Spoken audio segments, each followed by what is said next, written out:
Protesters took to the streets in cities across Myanmar for a fifth consecutive day Wednesday to oppose a military takeover that ousted the country's democratically elected leader last week.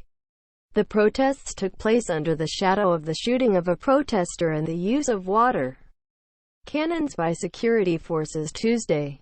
Footage shared on social media appeared to show a woman at the front of a protest falling to the ground after being shot. It is unclear what type of projectile caused her injuries, and her current condition is also unclear.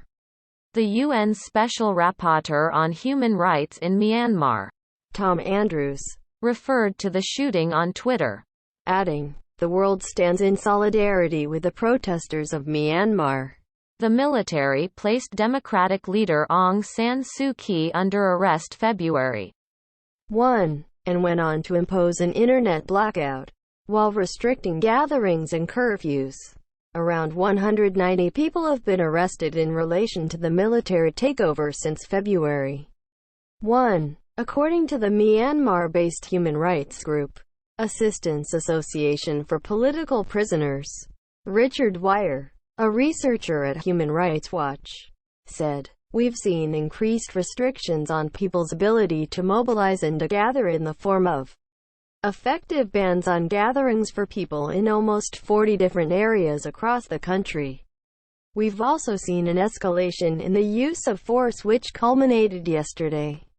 He called on foreign powers to impose sanctions on the leaders of the coup and demand that the democratically elected government is restored.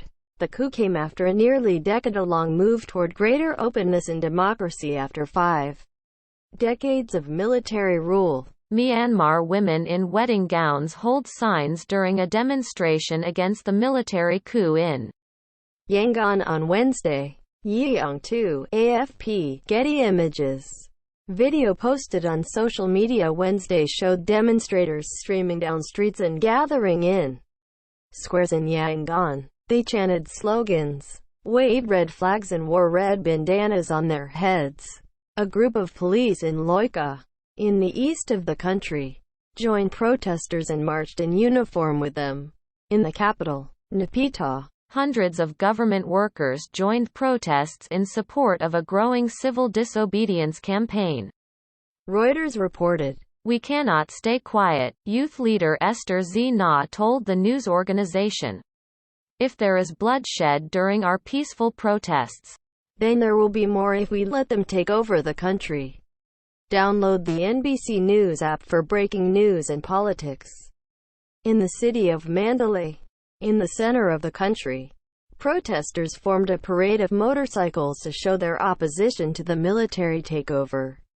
The Department of State on Tuesday strongly condemned violence against the demonstrators and repeated calls for the military to restore the democratically elected government. "We are making no bones about where we stand when it comes to the military's need to relinquish power," spokesperson Ned Price said in a State Department briefing. Price said that the U.S. attempted to reach Suu Kyi after the coup, but the requests were denied. The United Nations also expressed concern about the use of force on protesters. Reuters contributed to this report.